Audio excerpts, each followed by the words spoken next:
وفرقانه الحميد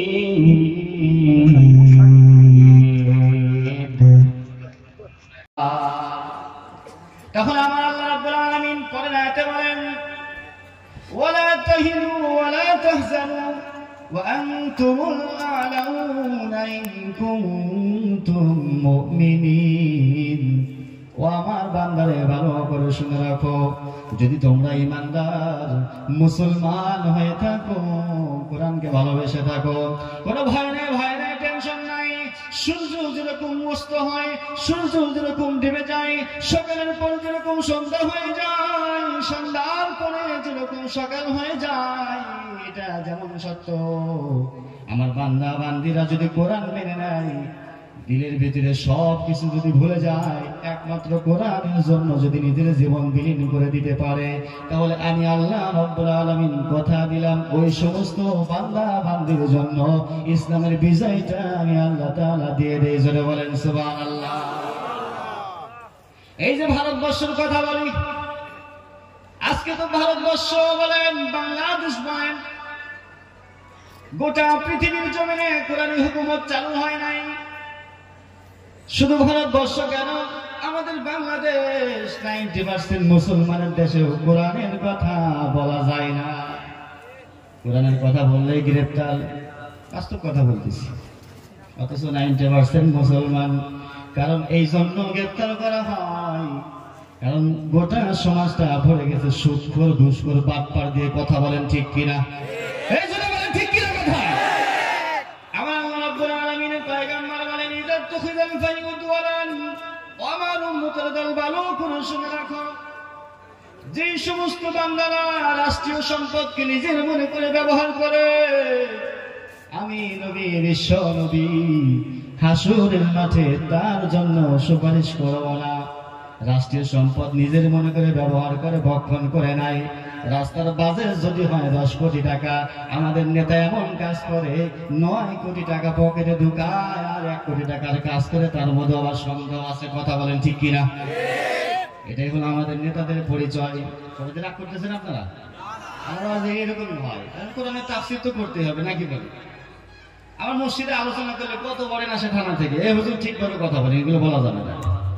আমার কথা হলো, যতদিন মাথায় টুপি পড়েছি, কোরআনের কথা যতদিন শিখেছি, কথা বলবো, জীবন চলে যাবে, কিন্তু আব্দুল হামিদ সিরাজি থামবে না। কথা বলেন ঠিক কিনা? মুসলমান জীবন আল্লাহ তাআলা দিয়েছে, আল্লাহর জন্য ব্যয় করতে হবে নাকি বলে? মুসলমান তো তখনই বলা হবে, সাহাবারা যুদ্ধের মাঠে রাসূলের জন্য নিজের জীবন বিলীন করে দিয়েছে। সুবহানাল্লাহ বলে? বলবো একটু পরে, আমি ঘুমিয়ে এগুলো শেষ করে নিই।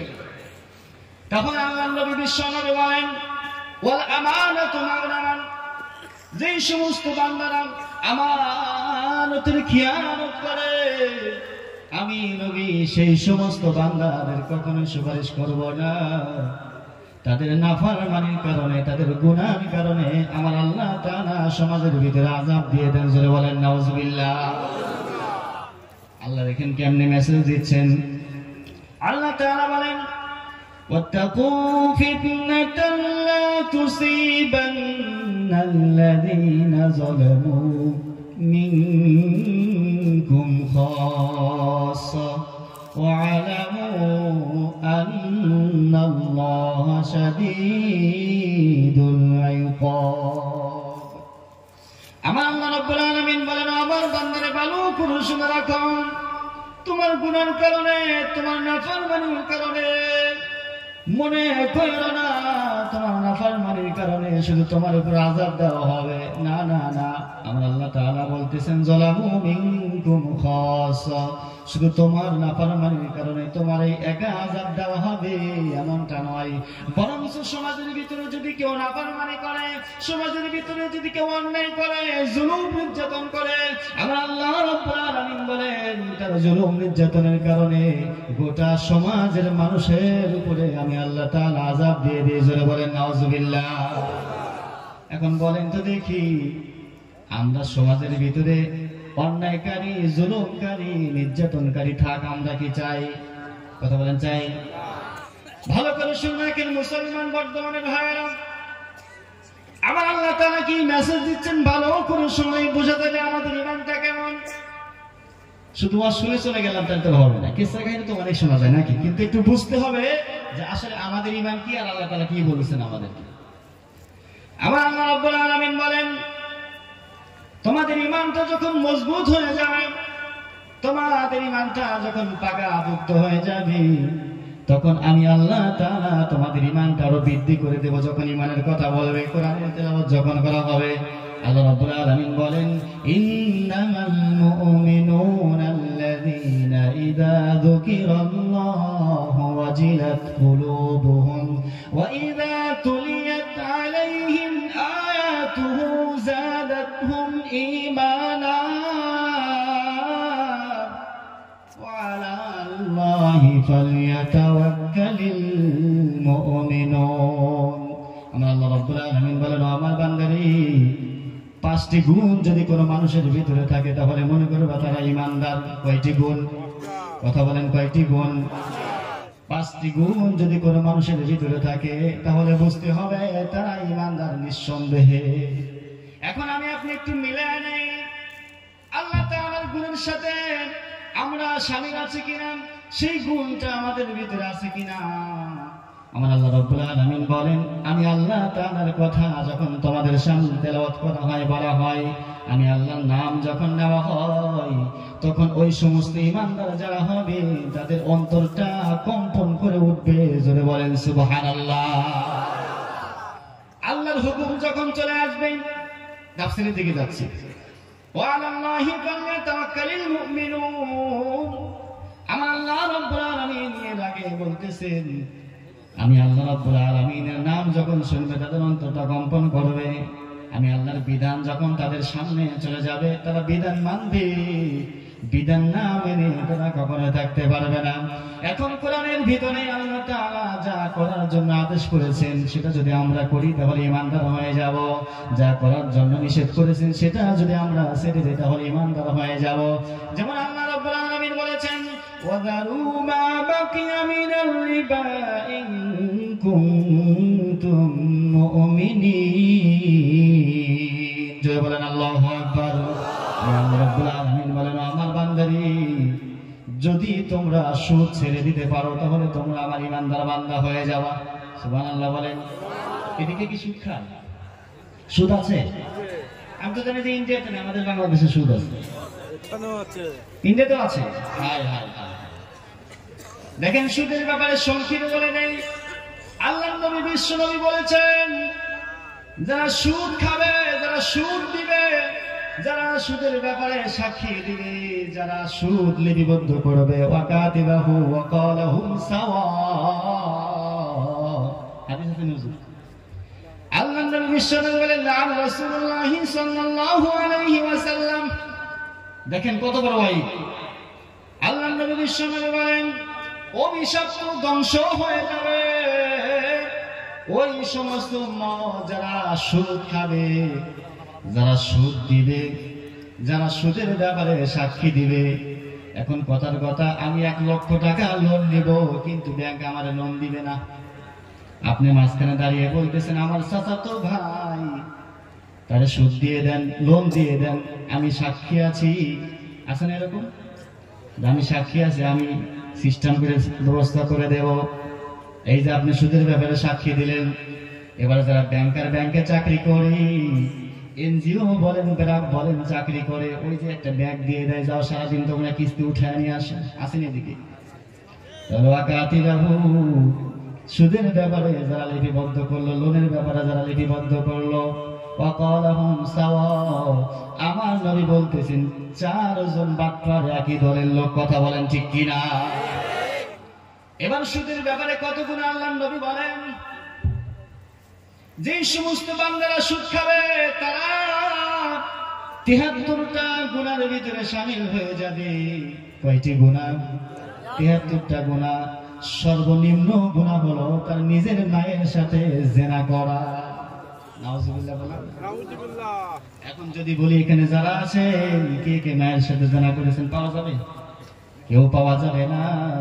কিন্তু আমরা প্রতিনিয়ত অহরহ আমরা সুদের ভিতরে লিপ্ত আছি, আমরা বুঝতেও পারি না। মুসলমান কেমনে বিজয় হবে, কেমনে মুসলমানের উপরে আল্লাহ রহমত আসবে?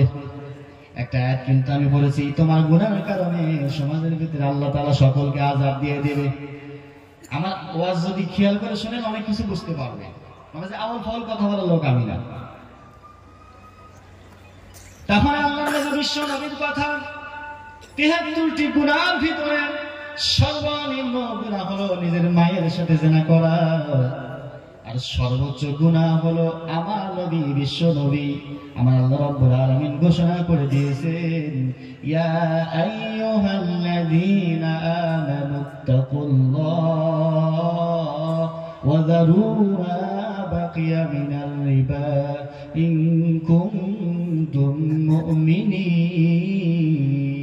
চুক্তি ছেড়ে দাও যদি তোমরা ঈমানদার হয়ে যাও। আর যদি সুদ ছাড়তে না পারো, সুদের ব্যাপারে সাক্ষী ছাড়তে না পারো, সুদের ব্যাপারে লেনদেন লিপিবদ্ধ ছাড়তে যদি না পারো, ওই অভিশাপের চাকরি যদি ছাড়তে না পারো, না ছেড়ে যদি নিজেকে মুসলমানের পরিচয় দাও, আমার আল্লাহ দেখেন কি বলেন, আমার আল্লাহ তাআলা বলেন, ফাইল্লাম তাফআলু ফাযানু বিহারবিন মিনাল্লাহ। যদি তোমরা সুদ ছাড়তে না পারো, সুদের ব্যাপারে সাক্ষী ছেড়ে দিতে না পারো, তাহলে আমি আল্লাহ এবং আমার নবী বিশ্ব নবী জনাব মুহাম্মদুর রাসূলুল্লাহর সাথে সরাসরি যুদ্ধ ঘোষণা করে দিলাম। নাউজুবিল্লাহ বলেন। এখন আমি আপনাদের থেকে জানতে চাই, আমার নবী বিশ্ব নবীর সাথে যুদ্ধ ঘোষণা করেছে কে? কথা বলেন। আল্লাহ। আবু জেহেল, উতবা, সাইবা, মক্কার কাফের বেঈমানগুলো, তাই না? নবীর সাথে সরাসরি যুদ্ধ করেছে, একটু পরে বলবো আপনাদের। তাহলে নবীর সাথে যারা যুদ্ধ ঘোষণা করে তারা কি ঈমানদার? ঈমানদার তারা? আমার কথা কি বোঝা যায় বাবাজিরা? তাহলে নবীর সাথে যারা যুদ্ধ ঘোষণা করে তারা নিঃসন্দেহে কাফের নাকি বলেন? এখন আবার আল্লাহ ঘোষণা করে দিয়েছেন, যারা সুদ খাবে, সুদ ছাড়তে পারবে না, তাদের সর্বনিম্ন গুনাহ হলো মায়ের সাথে জিনা করা, আর সর্বোচ্চ গুনাহ হলো আমি আল্লাহর সাথে যুদ্ধ ঘোষণা করা। এখন আমি আপনার থেকে শুনতে চাই, বলেন তো দেখি, আল্লাহর সাথে যদি যুদ্ধ ঘোষণা করে ওর ঈমান থাকবে? তাহলে কি হয়ে যাবে? কিন্তু আমরা কল্পনাও করি না। সুদ খায় আবার বড় বড় লেকচার মারি মসজিদের সামনের কাতারে বসে থেকে, কথা বলেন ঠিক কিনা? সময় মতো ইমাম সাহেবের বিরুদ্ধাচার করি, আর আমরা সমাজের মানুষ এমন হয়ে গেছি, যারা সুদ খাবে, যারা ঘুষ খায়, ওই সমস্ত মানুষদেরকে আমরা মসজিদের সভাপতি, সেক্রেটারি বানাই, কথা বলেন ঠিক কিনা? মামু পাওয়া যায়, এই জন্য তাদেরকে আমরা আমাদের দলের ভিতরে সামিল করি। এবার দেখেন আল্লাহ তাআলা কি বলেন, যেই সমস্ত বান্দারা নাফরমানি করবে, তাদের সাথে যদি তোমাদের সম্পর্ক থাকে, তাদের সাথে যদি তোমরা মেলামেশা করো, সম্পর্ক স্থাপন করো, হাসরের মাঠে তাদের সাথে তোমাদের হাসর নাসর করা হবে। এখন যারা শত্রু তারা তো জাহান্নামে চলে যাবে। বলেন তো দেখি, জাহান্নামের সাথে আমার আপনার যদি হাসর নাসর হয়, আমরা কোথায়? জান্নাতে যাব নি? কোথায় যাব? জাহান্নামে চলে যাব। এটার ভিতরে কোনো রকমের সন্দেহ নাই। আমার আল্লাহ রাব্বুল আলামিন আরো ঘোষণা করে দিয়েছেন, যে সমস্ত ব্যক্তিরা নাফরমানি করবে, ওই সমস্ত ব্যক্তিদেরকে আমি আল্লাহ রাব্বুল আলামিন তাগুতের খাতায় নাম লিপিবদ্ধ করালাম। যারা তাগুত হলো, আমি আল্লাহ তাআলা তাদের ঈমানটা কখনোই গ্রহণযোগ্য করব না। যারা বলেন নাউজুবিল্লাহ। সুবাহ হিসাব, ফামান ইয়াকফুর বিত-তাগুত ওয়া ইউমিন বিল্লাহ, তাগুত ছেড়ে দাও, এরপরে ঈমান আনো। তাহলে আল্লাহ তাআলা বলেন, আগে তাগুতের সাথে সম্পর্ক ছেড়ে দাও, এরপরে ঈমান নিয়ে আসো। কিন্তু আমরা মুসলমান, নিজের অনেক বড় মুসলমান দাবি করি, নিজের ঈমানদার দাবি করি, নিজের মুসলমান দাবি করি, নিজের নামাজি দাবি করি। হাজি সাহেব হজ করে আসার পরেও আল কাটতে কাটতে নিজের আল তো কেটে ফেলে, আবার কাঁচা দিয়ে অন্যের আলটাও শেষ করে দেয়। আমার হাজি সাহেব আসে না? না লাগতেছে বাবাজিরা? লাগে? লাগবে কেন? এই জন্য তো আমি আগে আয়াতে কারিমা তেলাওয়াত করেছি। আল্লাহ তাআলা বলেন, ওয়া ইযা তুলিয়াত আলাইহিম আয়াতুহু যাদাতহুম ঈমানা। যারা ঈমানদার হবে তাদের সামনে কোরআনের আয়াত যখন তেলাওয়াত করা হবে, যত কঠিন হুকুম আসুক, ইমানদাররা কখনোই মন খারাপ করে না, বরং তাদের ইমানটা আরো বৃদ্ধি হয়ে যায়। জোরে বলেন সুবহানাল্লাহ। এখন আমার কথা বলার পরে যদি আপনাদের লাগে, আপনাদের যদি মনে হয় হুজুর বাংলাদেশ থেকে নিয়ে আসে কি পেলা খাওয়ার লাগে নাকি, এরকম চিন্তা চেতনা যদি আপনার আমার ভিতরে থাকে, তাহলে মনে রাখবেন আমার আপনার ইমানটা এখনো সঠিক হয় নাই, ইমানটা ভেজাল রয়েছে। কথা বলেন ঠিক কিনা?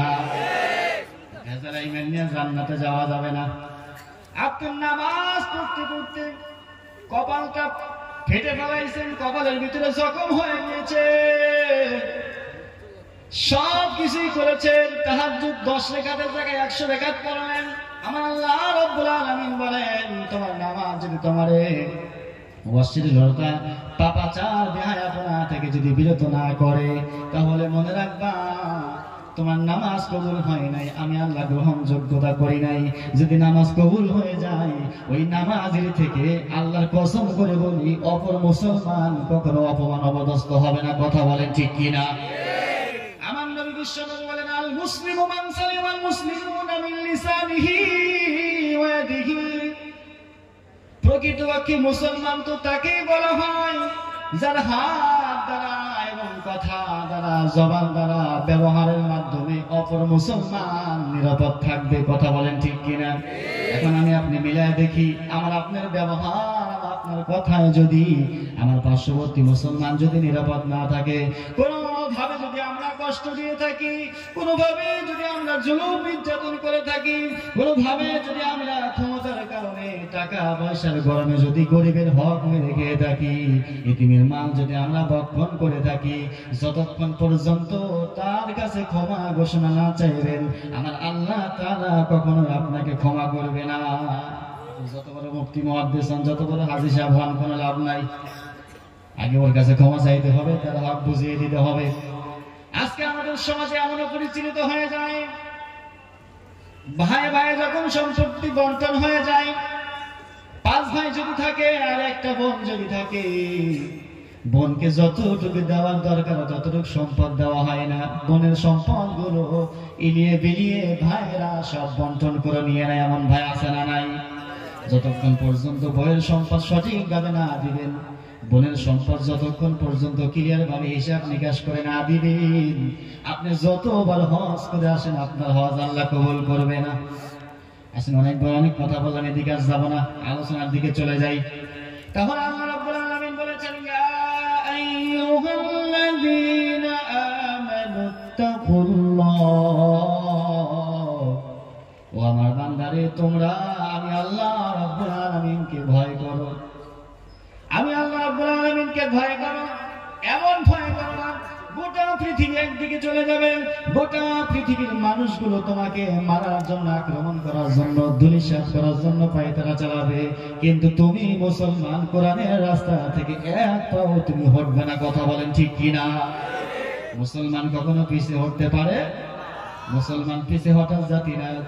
আমার আল্লাহ রাব্বুল আলামিন সুন্দর দৃষ্টান্ত দিয়েছেন। রমজানের 12 তারিখ, কয় তারিখ? রমজানের 12 তারিখ, লম্বা ঘটনা, কিতাবুল মাগাজির ভিতরে বলতেছি, বুখারী শরীফের হাদিস, সহিহ হাদিস। সংক্ষেপে বলে দেব, লম্বা ভাবে করব না, সময় সংক্ষেপের ভিতরে বলবো। আমার নবী, বিশ্ব নবী সাহাবাদেরকে বললেন, আমার সাহাবারে তোমরা চলে আসো, তোমাদের সাথে আমার একটা পরামর্শ রয়েছে। মক্কার ভিতর থেকে বেঈমান কাফেরগণ, তাদের সাথে যুদ্ধ করতে হবে। জিহাদের দামামা বেজে গেছে, তাদের সাথে আমাদের যুদ্ধ ঘোষণা করা হয়েছে, যুদ্ধ করব। কারণ তারা আমাদের মদিনার উপর দিয়ে চলে যাবে, ব্যবসা বাণিজ্য করে ধন সম্পদ বাড়াবে, আবার আমাদের উপর দিয়ে ব্যবসা বাণিজ্য করে সেই টাকা পয়সা দিয়ে অস্ত্র শস্ত্র কিনে মুসলমানদের উপরে আঘাত নির্যাতন করবে। আমি নবী মেনে নিতে পারি না। এরকম মুসলমান আমরা আছি না নাই? বিভিন্ন খ্রিস্টান রাষ্ট্রের পণ্যগুলো আমরা ভালোভাবে কিনি, বেশি দাম দিয়ে কিনি, কারণ তারা কিন্তু আমাদের টাকা দিয়ে আমাদের কাছে বিক্রি করে, এগুলো দিয়ে তারা অস্ত্র শস্ত্র বানাচ্ছে, মুসলমানদেরকে দুনিয়ার জমিন থেকে উৎখাত করার জন্য তারা পায়তারা চালাচ্ছে। কথা বলেন ঠিক কিনা? এবার আমার নবী বিশ্ব নবী ঘোষণা করে দিলেন, আবু বকর দাঁড়ায় যাও, ওমর দাঁড়ায় যাও, আলী দাঁড়ায় যাও, ওসমান দাঁড়ায় যাও, আমার নবী বিশ্ব নবী আবার সাহাবাদেরকে বললেন, আবু বকর দেখো তো কয়জন হয়, তোমরা একটা তালিকা করো, নির্দিষ্ট করো। বাবাজি ওঠে কেন? ওঠেন না, কেউ ওঠেন না, বসেন বসেন বসেন, অল্প সময় ভিতরে ছেড়ে দেব। আল্লাহ নবী বিশ্ব নবী বলেন, একটা লিস্টি করো, তালিকা করে ফেলো। যারা যারা তালিকা রয়েছে তাদের নাম কি, বাবার নাম কি, সন্তান কয়জন, ফ্যামিলিতে কয়জন, সবগুলো লিস্টি করে আমার কাছে দিয়ে দাও। হযরত আবু বকর সব নাম লিখলেন। ইয়া রাসূলুল্লাহ, সর্বপ্রথম সৈনিক আমি, সুবহানাল্লাহ বলেন। এরপর ওসমান, এরপর ওমর, এরপর আলী, এভাবে একের পর এক 311 জন সাহাবার নাম ঘোষণা করা হলো। কয়জন? 311 জনের সাহাবার ঘোষণা করা হলো। আমার নবী বিশ্ব নবী সবার নামগুলো লিস্টি করে নিলেন। লিস্টি করার পরে আমার নবী বিশ্ব নবী এবার ওমরকে বলতেছেন, আবু বকরকে বলেন, চলো যাই, এবার আমরা যুদ্ধের ময়দানে যাব। যুদ্ধের ময়দান, সেখানে আমরা কাফেরদের সাথে প্রতিরোধ করব। 311 জনের বাহিনী নিয়ে চলে গেল। অস্ত্র তেমন নাই, ঘোড়াও তেমন নাই, যার কাছে যা আছে তাই নিয়ে প্রস্তুত হয়ে গেছে। একটু খেয়াল করে গভীর মনোযোগ দিয়ে শুনবেন। মুসলমান কারে বলে, ঈমান কারে বলে, নবীর ভালোবাসা কারে বলে। আজকে আমরা মিষ্টি খেয়ে আশিক রাসূল দাবি করি, বলেন তো দেখি এটা আশিক রাসূল বলেনি? কথা বলেন, আশিক রাসূল কারে বলে? একটু খেয়াল করে শোনেন। 311 জনের কাফেলা নিয়ে চলে গেলেন। বদরের প্রান্তের একটু পূর্বে গিয়া আমার নবী বিশ্ব নবীকে বলতেছেন, ইয়া রাসূলুল্লাহ, অনেক দূর পর্যন্ত হেঁটে এসেছি, একটু আমাদের বিশ্রাম দরকার, একটু আরামায়েশ দরকার। আমার নবী বিশ্ব নবী আবার দাঁড়িয়ে গেলেন। সেখানে সাহাবাদেরকে দর্জন করে একটা গ্রুপিং করে দেওয়া হলো। আবু বকর তোমার গ্রুপে 10 জন, তোমার গ্রুপে 10 জন, এইভাবে দর্জন করে বিভিন্ন জায়গায় গ্রুপিং করে দেওয়া হলো। আর বলতেছেন, আবু বকর, ওমর, এই বদরের মাঠে যারা আসতেছে 311 জন সাহাবী, এদের ভিতরে সবাই যুদ্ধ করতে পারে না, অস্ত্র ধরতে পারে না, তারপরেও আমি নবীর ভালোবাসায়, আল্লাহর ভালোবাসায়, কোরআনের ভালোবাসায় তারা এসেছে। যতটুকু পারা যায় এই অল্প সময়ের ভিতরে এদেরকে একটু ফাইটিং গুলো এবং কিভাবে তলোয়ার ধরবেন একটু শিখিয়ে দাও। সুবহানাল্লাহ। আমার নবী বিশ্ব নবীর কথাই আবু বকর গ্রুপিং করে সকলকে ফাইটিং শিখাচ্ছে, ওমর শিখাচ্ছে। হযরত আবু বকর লক্ষ্য করে দেখেন, সাইটের ভিতরে খেজুর বাগানের মধ্যে থেকে 2 জন ছোট্ট যুবক মুআজ দৌড়া চলে আসতেছে। আমার নবী ফলো করেছে, তাকে দেখেন 2 জন ছোট বালক, এখনো যুদ্ধের বয়স হয় নাই, তারা দৌড়ায় চলে আসছে আবু বকরের কাছে। বলতেছে, আবু বকর তো জাতির নানা। সুবহানাল্লাহ বলে।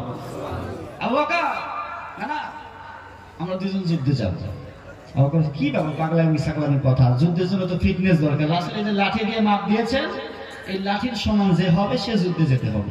তুমি তো লাঠির সমান হবে না, বয়সও হয় নাই, যুদ্ধের জন্য ফিটনেস দরকার, বয়স দরকার, উঁচা লম্বা দরকার, হাইট দরকার, এগুলো তো কোনো কিছু তোমাদের ভিতরে নাই, যেতে পারবে না। আরে মাপ দিয়েই দেখেন না, এত কথা বলেন কেন? যুদ্ধের জন্য যাই দিয়েছে, আমাদের অনুমতি দিয়ে দেন, এত কথা বুড়ো হয়েছেন বাতাসে নাকি? সুবহানাল্লাহ বলেন। বেলা টাকার লোকের কথা বলতেছে আবু বকরের সাথে। আবু বকর বলতেছে, বাপ রে বাপ, এটা আমার দেখি পাওয়ার বেশি, আমার সাইডে বেশি। ঠিক আছে, মাপ দাও। মাপলো, কিতাবে লেখা আছে মাস আর মাস, এই বিদ্যা পায়ের এই বিদ্যা আঙ্গুলের উপরে টেক লাগায় একটু লম্বা হয়েছে। সুবহানাল্লাহ বলেন। যাচ্ছে কোথায়? কথা বলেন, জিহাদের ময়দানে যাওয়ার জন্য। দেখেন, ঈমান কারে বলে? সেকেন্ড মুসলমান। আজকে আমরা সামান্য অল্প সময় কোরআনের কথা শুনতে চাই না, কিসের জিহাদ করবো আমরা? মুসলমান এমনি মাই খাচ্ছে, এই জন্য তো মুসলমান জায়গায় জায়গায় লাঞ্ছিত হচ্ছে। আবু বকর এবার মাপ দেওয়া শুরু করলো। না, ফিটনেস হয় না, চলে যাও, কোনোভাবে হয় না, যাব না, যুদ্ধের ময়দানে যাব, আমাদের নিতেই হবে। আল্লাহ রাসূল পাশ থেকে এসে বলতেছেন, আবু বকর, কি ব্যাপার, কি হয়েছে এখানে গন্ডগোল কেন, কি শুনছি, কি হয়েছে বলো তো দেখি।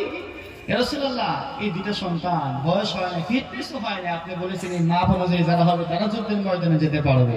এদের তো ফিটনেসও হয় নাই, বয়সও হয় নাই, যুদ্ধও করতে পারবে না, এরা যুদ্ধে যাওয়ার জন্য পাগল হয়ে গেছে। সুবহানাল্লাহ। আল্লাহ রাসূল বলতেছেন, বাবা তোমাদের নাম কি? ইয়া রাসূলুল্লাহ, আমার নাম মাস, ও আমার ছোট ভাই ওর নাম মুআজ, আমরা যুদ্ধের ময়দানে যাব। আল্লাহ রাসূল সাল্লাল্লাহু আলাইহি ওয়াসাল্লাম বলতেছেন, কেন তোমরা যুদ্ধের ময়দানে যাবে? গভীর মনোযোগ দিয়ে শুনে। সন্তান দুজন বলতেছে, ইয়া রাসূলুল্লাহ, আপনার কি মনে আছে যেদিন আপনি মক্কা থেকে হিজরত করে মদিনায় যখন আসলেন, সর্বপ্রথম দুইটা সন্তান আপনাকে বলেছেন, ইয়া রাসূলুল্লাহ, আপনাকে আমি চুম্বন করব। সুবহানাল্লাহ বলে। যখন আপনাকে চুম্বন করলাম, চুম্বন করার সময় আপনার ঠোঁট ফাটা দেখেছি, আপনার কপাল ফাটা দেখেছি ইয়া রাসূলুল্লাহ। আপনাকে বলেছিলাম, ইয়া রাসূলুল্লাহ, আপনার ঠোঁটটা ফেটে গিয়েছে কেন, কপালটা ফেটে গিয়েছে কেন?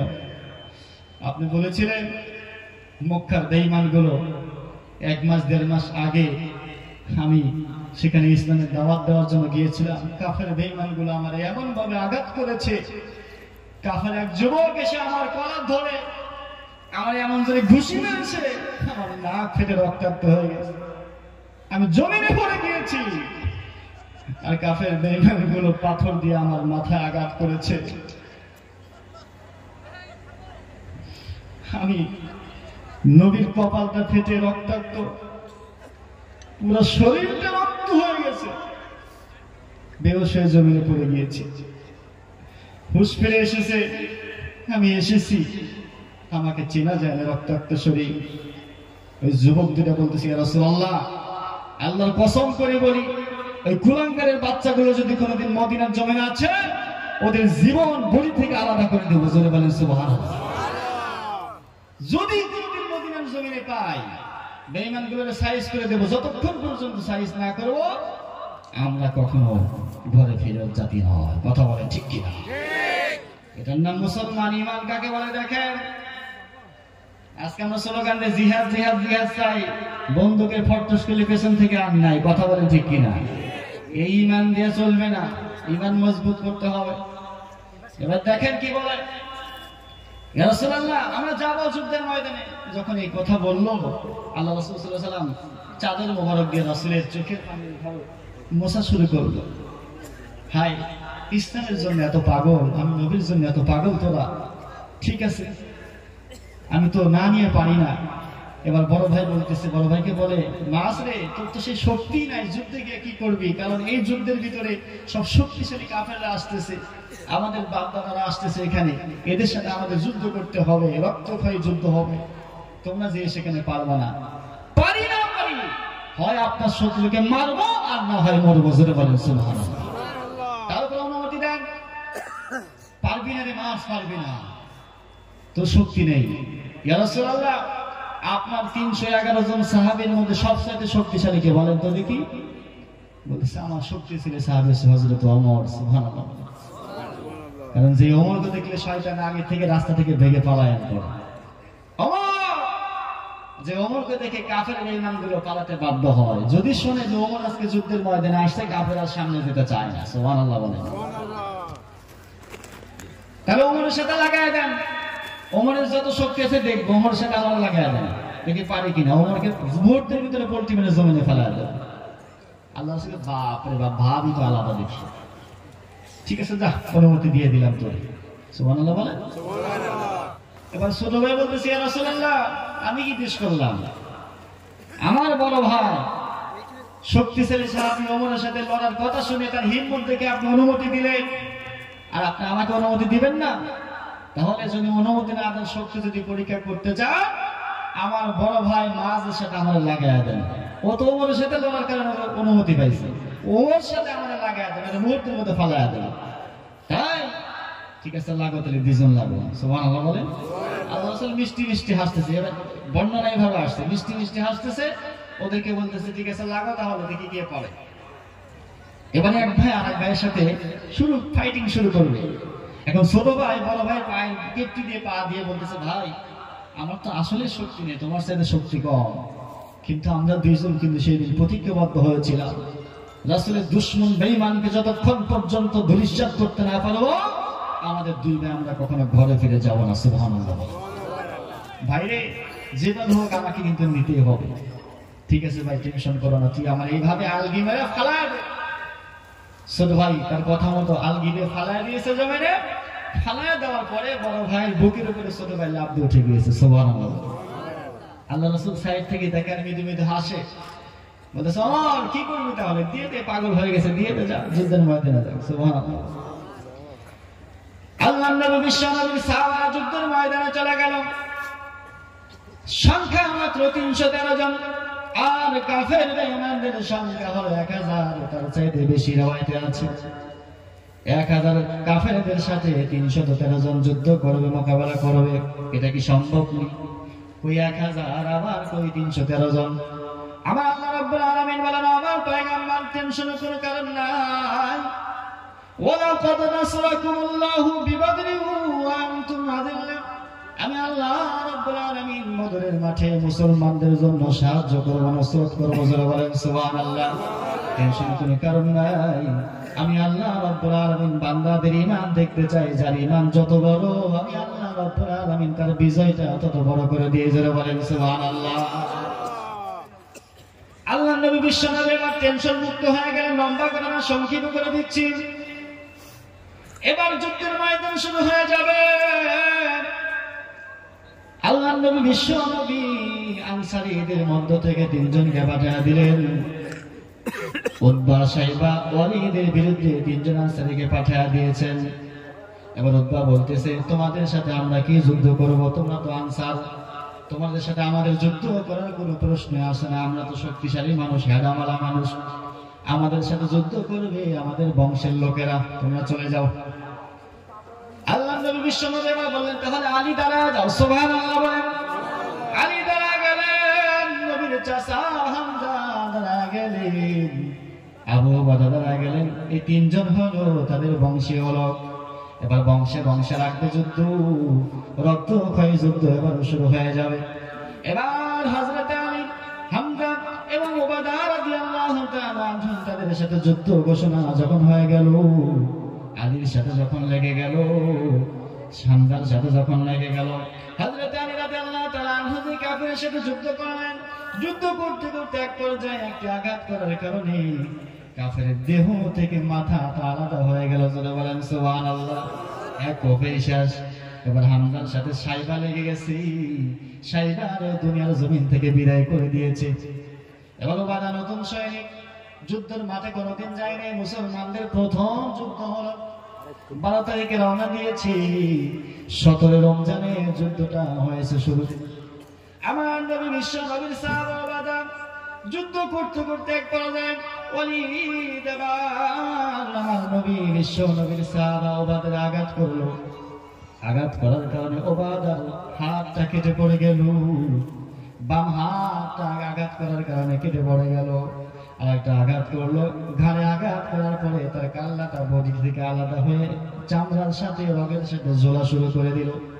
হযরত আলী দেখি দৌড়ে জাম্পিং করে কাফিরকে দুনিয়ার জমিন থেকে বিদায় করে দিল। বিদায় করে দেওয়ার পরে আলী রাদিয়াল্লাহু তাআলা আনহু উবাদারে কোলে করে নিয়া আমার নবী বিশ্বনবীর সামনে যখন হাজির করলো, ইয়া রাসূলুল্লাহ, আপনার উবাদা দুনিয়ার জমিন থেকে বিদায় হয়ে গেছে। উবাদার ভাগ্য অনেক ভালো, শহীদের মর্যাদা উবাদা পেয়ে গেছে। আমার নবী বিশ্বনবী উবাদারে ডাক দেয়, কিন্তু উবাদা শোনে না। রুটা চলে যাবে ভাব।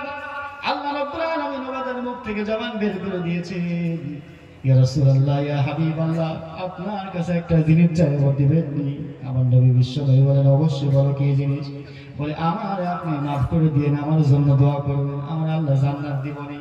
আমার নবী বিশ্বনবী বলেন, উবাদারে, শুধু তোমার কেন, বদরের মাঠে যারা আসছে আমার আল্লাহ তাআলা সকলকে কবুল করে নিয়েছে। যারা বলেন সুবহানাল্লাহ।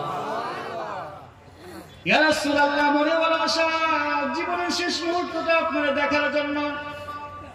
আপনার ঠোঁট মোবারক দিয়ে আমার ঠোঁটে একটা চুম্বন করার ইচ্ছা জেগেছিল।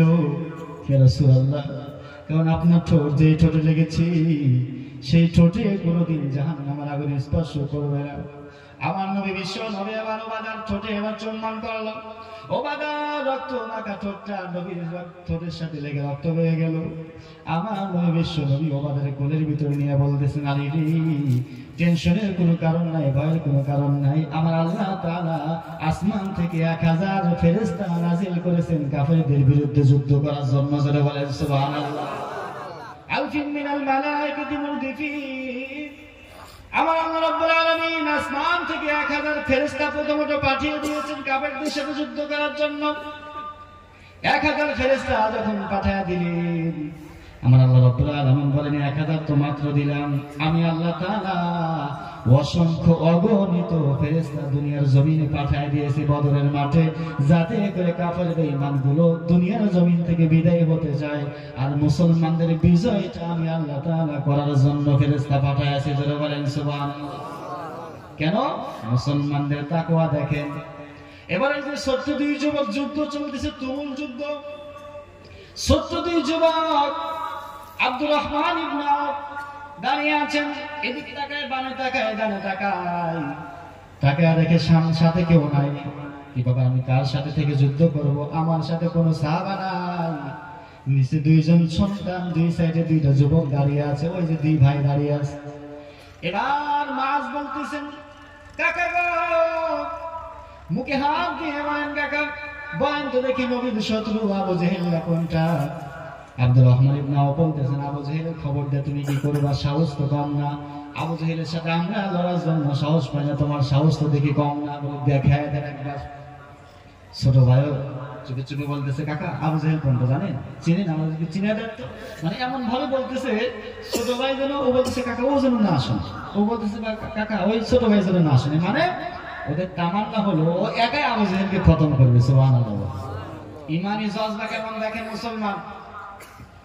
এবার আব্দুর রহমান ইবনে আওফ, আমার নবী, বিশ্ব নবীর সাহাবা আব্দুর রহমান ইবনে আওফ দুই ভাইকে দেখায় দিলেন, এই দেখো যুদ্ধের ময়দানে বড় ঘোড়ার উপরে সাওয়ার হয়ে যুদ্ধের ময়দানে টহল দিচ্ছে লম্বা ঘাড়ওয়ালা মাথা মোটা আবু জেহেল। দেখো ওই যে ওইটা। বলতে দেরি, মাস এবং মুআজ ছোট দুই ভাই দৌড়ে আবু জেহেলের ঘোড়ার কাছে উপস্থিত হয়ে গেছে। যারা বলেন সুবহানাল্লাহ। সাহাবা অবাক হয়ে গেল, কি ব্যাপার, সাহস তো কম না। এবার ছোট ভাই তলবারি দিয়ে আঘাত করতেছে, কিন্তু ছোট মানুষ উঁচা লম্বা নাই, আবু জেহেল ঘোড়াও তো অনেক লম্বা, লাগ পাচ্ছে না। এবার বড় ভাই বলতেছে, ছোট ভাই রে এইভাবে চালানো যাবে না, ঘোড়ার পায়ে লাগা। সুবহানাল্লাহ। ঘোড়ার পায়ে লাগানোর কারণে ঘোড়া জমিনে ঢাল খেয়ে পড়ে গেছে। আবু জেহেল ধরসাই হয়ে পড়ার পরে বড় ভাই আবু জেহেলের বুকের উপর উঠে এবার আচ্ছা তরফ সে ধোলাই দিচ্ছে, গোসু কাটা করতেছে। সুবহানাল্লাহ বলে।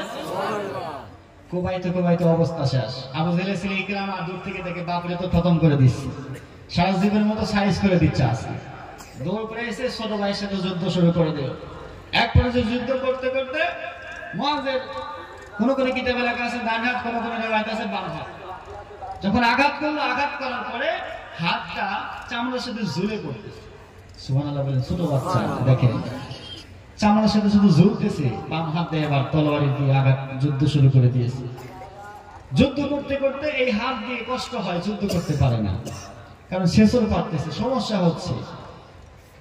এবার মুআজ করলো কি, এই বাম হাতকে পায়ের নিচে রেখে জোরে টান মেরে তলোয়ারিটা নিয়ে ইকরামার সাথে যুদ্ধ শুরু করে দিল।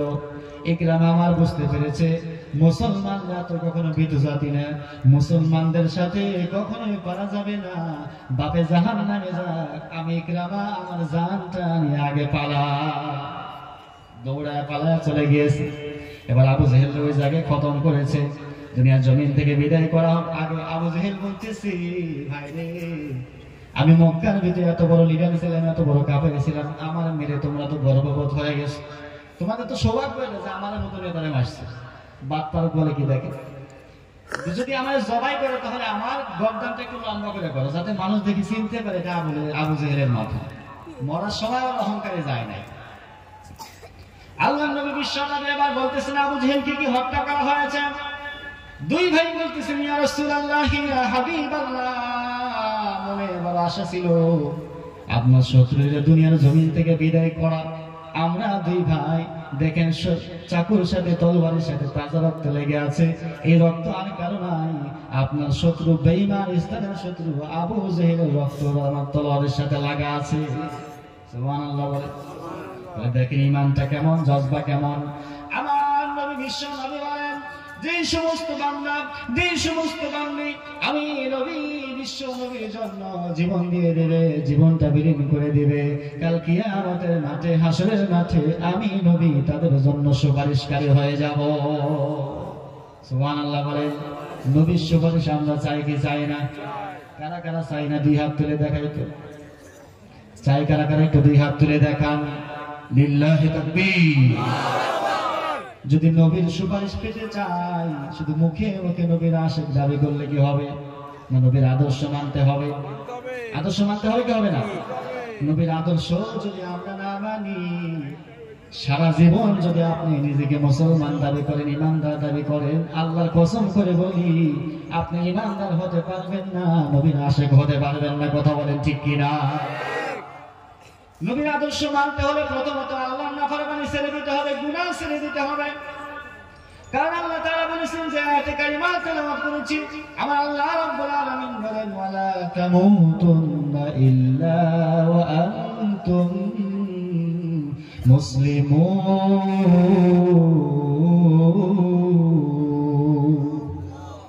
আমার আল্লাহ রাব্বুল আলামিন বলেন আমার বান্দারা ভালো করে শুনে রাখো,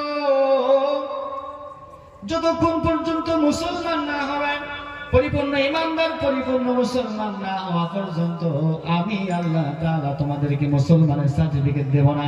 পরিপূর্ণ মুসলমান হতে হলে আমি আল্লাহর কোরআনের বিধান তোমাদের মানতে হবে কি হবে না? আমি আল্লাহর কোরআনের বিধান যদি বান্দারা মানতে পারো, তাহলে আমি আল্লাহ তোমাদেরকে ইমানদারের সার্টিফিকেট দিয়ে দিলাম।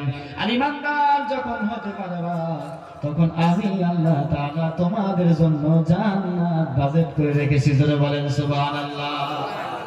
জান্নাতে যেতে চাই কি চায় না? আমি আপনাদেরকে বলবো বাবা যে কার কার দাড়ি নাই একটু হাত তুলে দেখান তো। মানে দাড়ি নাই কার কার, একটু হাত তুলে দেখি। লজ্জার কিছু নেই বাবা, যে কার কার মুখে দাড়ি নাই একটু হাত উঠান, হাত উঠান। শরমের কিছু নেই বাবা, যে হাত উঠান। আল্লাহকে দেখা, ভয় করেন কেন? টাকা লাগবে নাকি? হাত উঠান, হাত উঠায় রাখেন।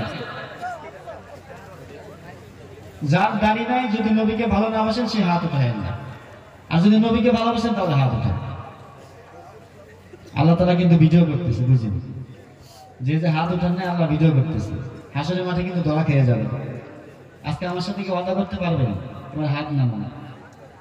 আল্লাহ নবীকে যারা যারা ভালোবাসেন, শুধু যারা নবীকে ভালোবাসেন, আল্লাহ যারা আল্লাহ রাসূলকে মন থেকে ভালোবাসেন, যে কিয়ামতের মাঠে নবীর সুপারিশ দরকার, নবীর সুপারিশ ছাড়া জান্নাতে যেতে পারবো না, আল্লাহর রাস্তায় তারা আজকে কথা দিবেন আর দাড়িতে ফুল লাগাবো না।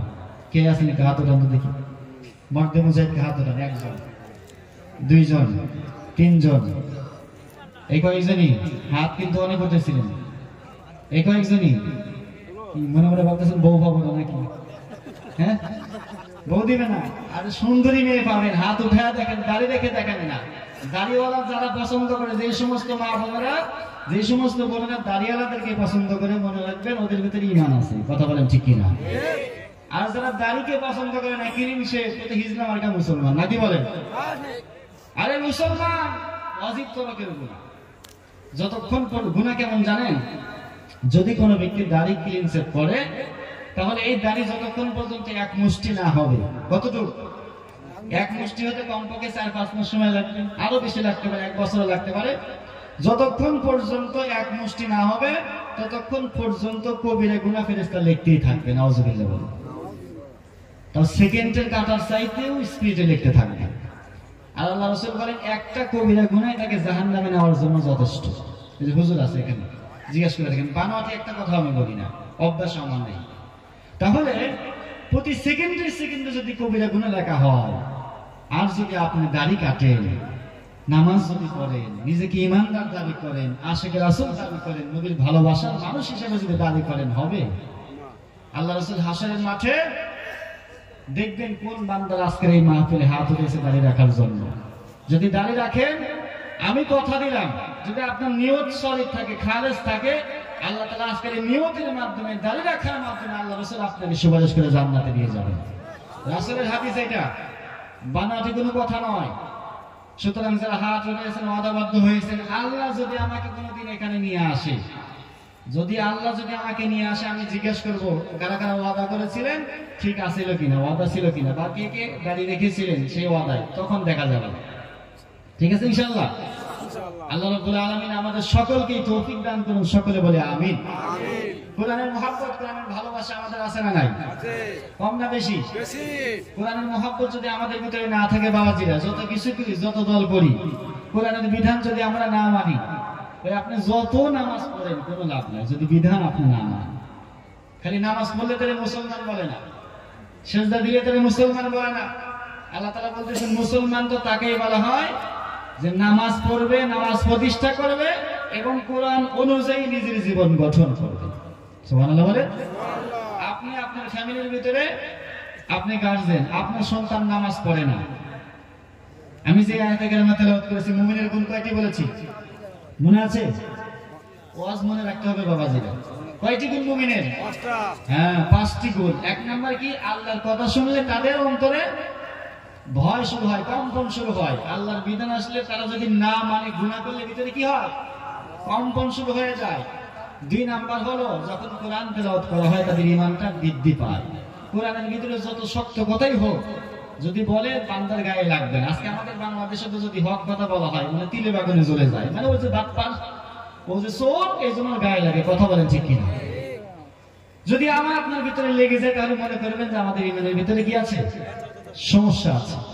3 নাম্বার হলো আল্লাহর প্রতি ভরসা রাখতে হবে।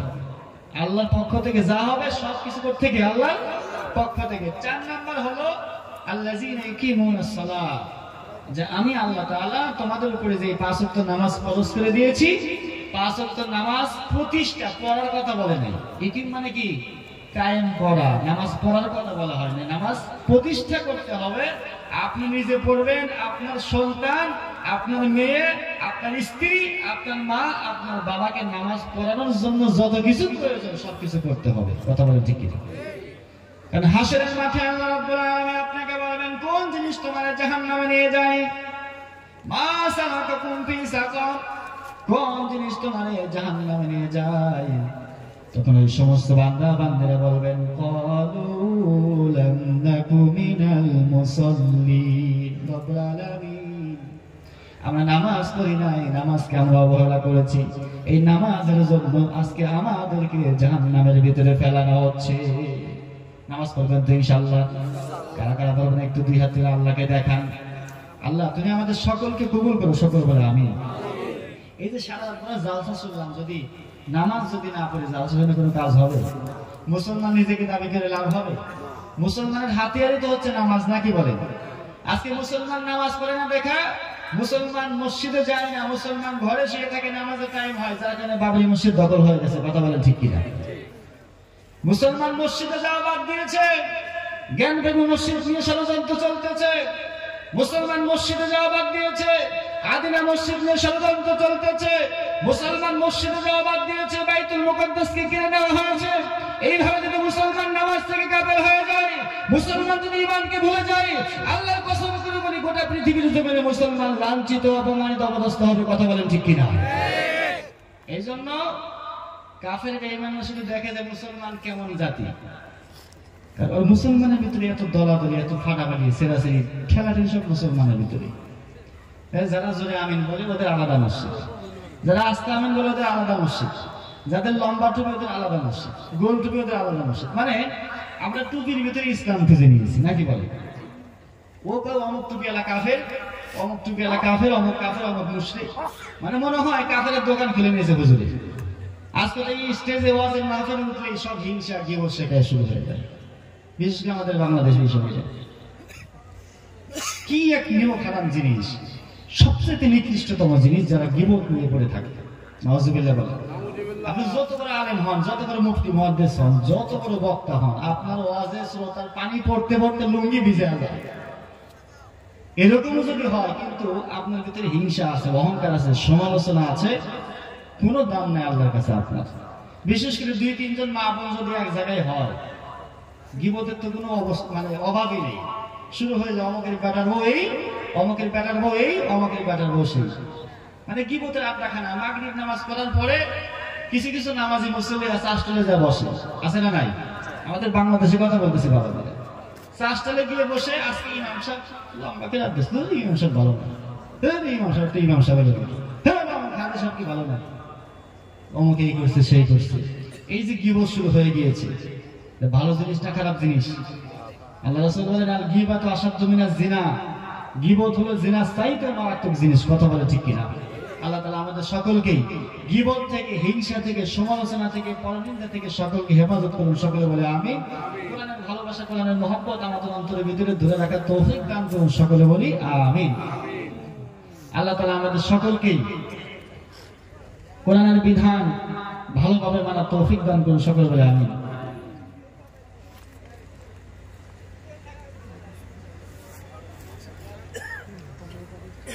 আল্লাহ রাসূল সাল্লাল্লাহু আলাইহি ওয়াসাল্লাম আইয়ামে বীজের রোজা রাখছেন, ঠিক আছে? আইয়ামে বীজ, এটা আপনাদের আশেপাশে ইমাম সাহেবরা আছেন, হুজুরদের শুনে নিলে হবে। আইয়ামে বীজের রোজা রাখছেন, 3টে রেখেছেন, ঠিক আছে? 13, 14, 15 আপনারা সেভাবে রাখলে রাখতে পারেন, কোনো দিন নির্দিষ্ট করেন আইয়ামে বীজ হিসেবে। এবং রাসূল সাল্লাল্লাহু আলাইহি ওয়াসাল্লাম প্রতি বৃহস্পতিবার রাত্রে রোজা রাখছেন, অর্থাৎ যেমন এই যে শুক্রবার হলো আজকে, কালকে রাত্রে রোজা, মানে কালকে রাত্রে সেহরি খেয়েছেন, আজকে সারাদিন রোজা রেখেছেন, আপনারা রাখলে সেই হিসাবে রাখতে পারেন, কোনো সমস্যা নেই, রাসূলের সুন্নাহ হিসেবে। আর বিশেষ করে রজব মাস, শাবান মাস, এই 2 মাসে আল্লাহ রাসূল সাল্লাল্লাহু আলাইহি ওয়াসাল্লাম প্রতিদিন রোজা রেখেছেন, সুবহানাল্লাহ বলেন। এবং শাবান মাসে 29টা রোজা রাখছেন, একটা রোজা বাদ দিয়েছেন। তাহলে আপনি সেই হিসাবে রাসূলের সুন্নাহ হিসেবে আপনি প্রতিদিন রোজা রাখেন, কোনো সমস্যা নেই, সওয়াব আর সওয়াব পাবেন। এই মাসে রোজা রাখবেন, রমজান মাসের জন্য আমাদের প্র্যাকটিক্যাল পরীক্ষা শুরু হয়ে যাবে, নাকি বলেন? এই জন্য আমরা ইবাদত বন্দেগী করব, নফল ইবাদত বেশি বেশি করব, কোরআন তেলাওয়াত করব, তাসবিহ তাহলিল বেশি বেশি করব। আল্লাহ তাআলা আমাদের সকলকে কবুল করেন, সকলে বলে আমিন।